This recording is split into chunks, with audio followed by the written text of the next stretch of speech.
Hey everybody, Kathrin Hutson again. I know I sound like I'm still fighting this cold, but I feel so much better than I did that last week, so points for me, that's great.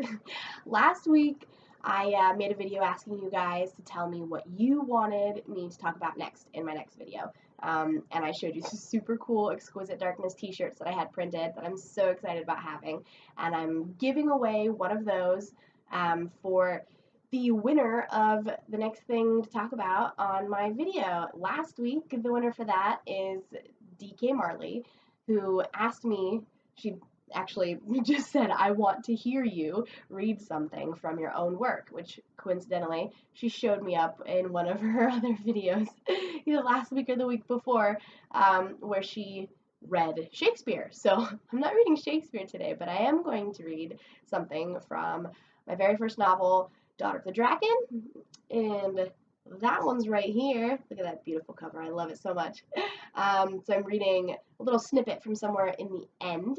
It doesn't give too much of anything away, and it'll give you guys a little bit of a feel for, this dark fantasy book and all the kinds of stuff that's in there. So if you don't like listening to kind of bloody, gory things, you might want to stop reading. That's about as much of a disclaimer as I'm going to give you. Here we go. The sun was red and at the end of its circle when she arrived. Both trees and bones stood as black silhouettes against the glowing red of the sky. She stood at the edge of the sacred grounds, felt her head lifting in prayer. It wasn't for very long, but her mind mumbled some long-forgotten or just recently remembered supplication. Then a shape flittering above her across the sky distracted her. A Drackan. A few more followed, and then many more, and it seemed as though every high hill's Drackan was in the sky. They weaved in and out around each other, their wings outstretched and gliding. She looked back toward the graves and the bones of their buried ancestors, and she knew fiercely that it was the offering, and why. The nearest Drackan flew over a grave and emptied its own Gallic stomach from the sky. It was all blood, gallons of blood, gathered from prey and enemy alike over the last few centuries. The others did the same, roaring and growling as the age-old lifeblood of their enemies dropped from their mouths. Not a single drop landed on anything but a pile of bones. They gave their bounties to their ancestors. Offering. Gallic suddenly made sense. This was why the blood of her kills entranced her so. This was why she had to collect it, to keep it with her. It was for this moment, because now she fought for her ancestors. She killed for them and collected for them, and when the time came, a time like this, she had something to show for the life she had been given. She ran across the burial grounds, dodging streams of blood falling from the sky. The air exploded with bellowing, and she added her own voice to it. Once or twice, she was washed in that warm, red mist as it splashed up from the ground and covered her skin. She kept running. There was the old gnarled tree under which she had buried Icallan. She opened the Gallic stomach in her hands and emptied it onto the giant's skull. The blood hissed at her as it made contact. There appeared that deep, dark pleasure, not of yearning now, but of victory.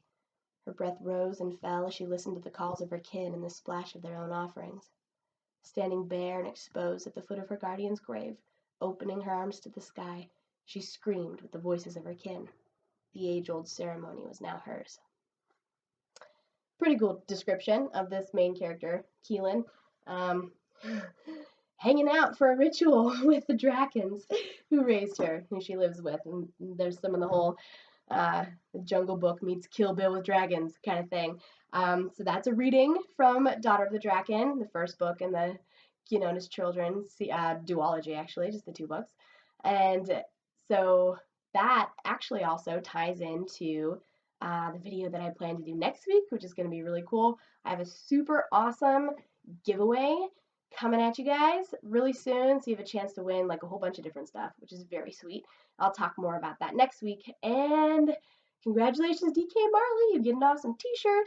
Everybody else, you want to win one of those t-shirts that I showed you in my video last week, hit me up again. Let me know what you want to see more of.